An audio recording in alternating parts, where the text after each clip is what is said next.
네, 오늘 새벽 미국 금리 정책을 결정하는 연방공개시장위원회가 기준금리인 연방기금금리를 0.25%포인트 올렸습니다. 세계 금융시장이 예상했던 대로지만 우리 경제에 미칠 영향을 짚어보지 않을 수가 없는데요. 스튜디오에 경제부 김종수 기자가 나와 있습니다. 안녕하세요. 네, 어서 오십시오. 네, 김 기자, 미국의 금리 인상이 처음이 아니죠? 네, 그렇습니다. 미국은 2008년에 글로벌 금융위기가 닥쳤을 적에 처음으로 기준금리를 0%까지 내렸었거든요. 예. 그 금리를 7년간 유지하다가 재작년 말에 처음 올렸습니다. 그다음 1년이 지나서 다시 작년 말 올렸고요. 올해 3월 올렸으니까 올해로는 두 번째고요. 0% 금리 기준으로 치면 네 번째에 해당합니다. 예, 이렇게 되면서 우리 기준금리도 작년 6월부터 1.25%를 유지하고 있거든요. 네. 미국은 기준금리를 하나의 수치로 정하는 게 아니라 어떤 구간으로 정하는데 1에서 1.25%니까 사실상 한국과 같은 수준이 된 겁니다. 그리고 오늘 아침에 또 하나 더 나온 이야기는 금리를 올릴 뿐만 아니라 연준이 그동안 소위 양적 완화라는 이름으로 사들였던 민간의 자산들을 다시 되팔겠다. 이런 방침, 자산 축소 방침이 나왔는데요. 예. 매월 60억 달러 정도의 국채를 파는 것부터 시작을 하겠다고 그랬는데 국채를 팔게 되면 시장에서는 돈을 회수하면서 금리도 더 오르는 효과가 있기 때문에 전반적으로 돈줄을 쥘다고 보시면 되겠습니다. 네, 지금 이 문제가 문제인 게 우리 경제 상황도 좋지 않고 또 미칠 그렇습니다. 영향이 적지 않기 때문일 텐데 네. 어떤 영향이 미칠 수 있을까요? 네, 가장 먼저 생각할 수 있는 거는 자본 유출 가능성이죠. 네. 쉽게 말해서 글로벌 우량 기업의 회사채가 하나 있고요. 신기술 벤처 기업의 회사채가 있는데 두 채권의 가격이나 조건이 똑같다고 치면은 어디에 투자하시겠습니까? 당연히 글로벌 우량 기업의 회사채에 투자하겠죠. 예. 현재 미국의 경기는 회복세이고 한국은 아직 완전하지 못한 상태입니다. 그리고 금리도 같습니다. 그렇다면 돈이 어디로 옮겨갈 것인가는 자명한 이치인데요. 그것 때문에 자본 유출 가능성을 지금 우려하는 목소리가 있습니다. 하지만 당장 그렇게 되지는 않을 것 같다는 게 정부 당국이나 금융 당국 또 전문가들의 평가입니다. 왜 그런지는 과거에 금리가 역전됐던 시기와 자본 유출 시기를 보면 알 수가 있습니다.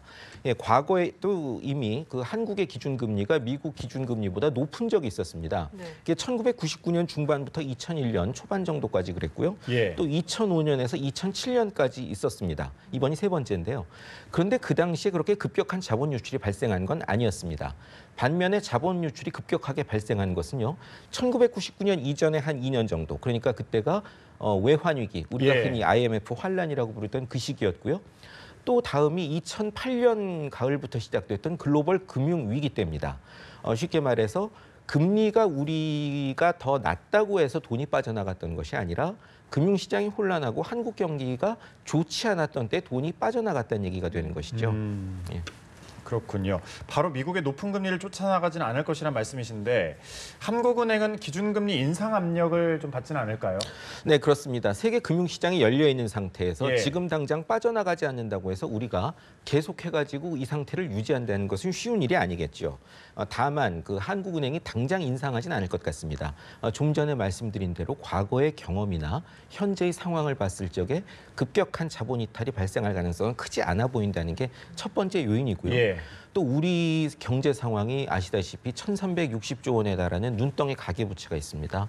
그리고 미국과 달리 아직 실물 경기 회복세가 뚜렷하지 않습니다. 이런 상태에서 급격하게 금리를 올린다는 것은 가계부채의 파산 위험을 굉장히 키우고요. 그리고 또 기업들에게 상당한 어려움을 가중할 수 있는 문제가 있겠죠. 그렇기 때문에 시장에서는 국내 기관들은 물론이고 해외 투자은행들도 한국은행이 연말까지는 현재 1.25%인 사상 최저 기준금리를 유지할 예. 가능성이 높다. 이렇게 관측하고 있습니다.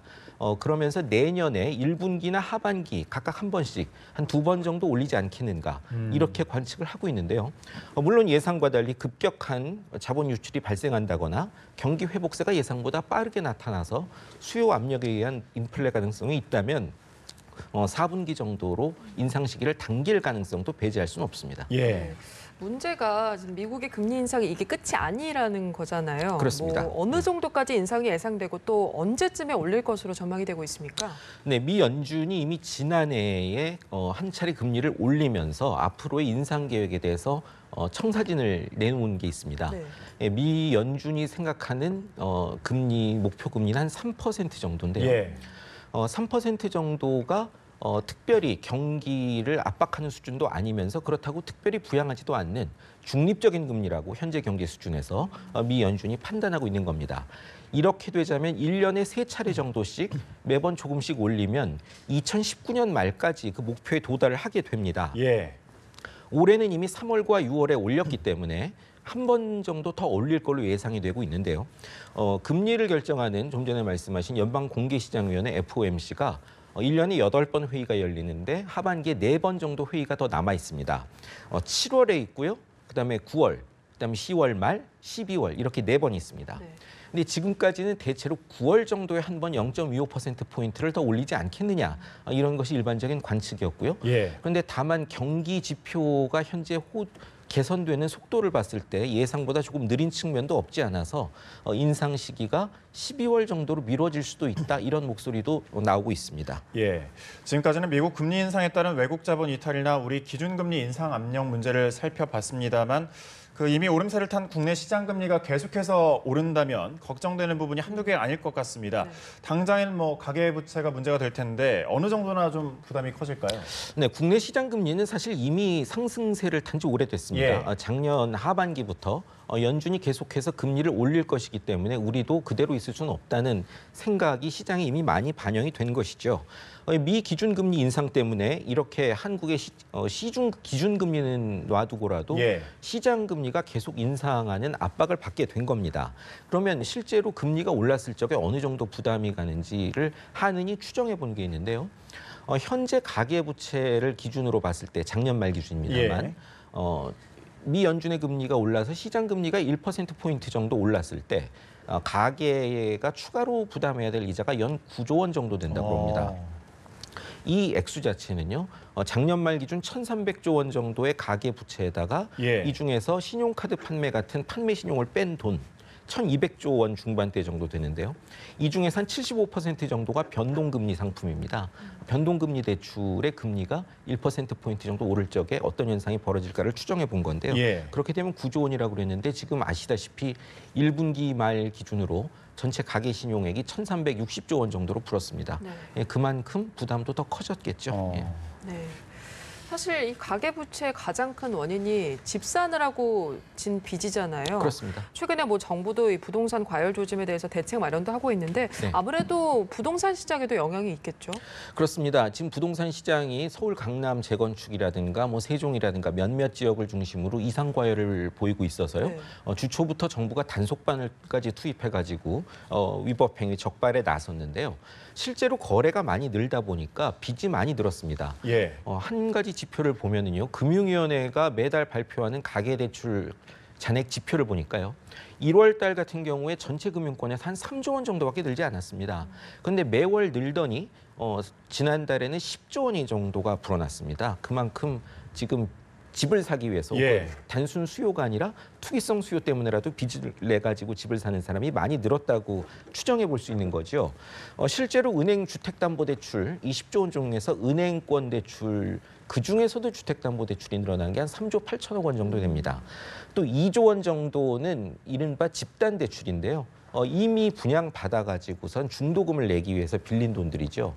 이런 것들 때문에 계속해서 빚이 늘어날 수밖에 없는 구조인데 문제는 정부가 다음 주 정도에 투기 대책을 내놓을 겁니다. 네.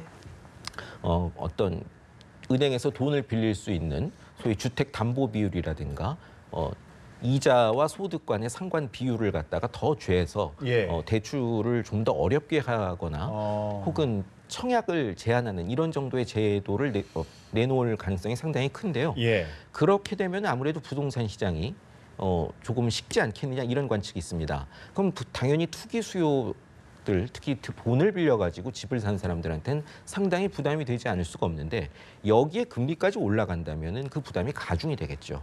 그런 측면에서 상당히 이번에 미국의 금리 인상이 국내 시장에 미칠 영향들을 좀 면밀히 체크해봐야 될 것 같습니다. 그렇군요. 알겠습니다. 경제부 김종수 기자와 함께 짚어봤습니다. 말씀 고맙습니다.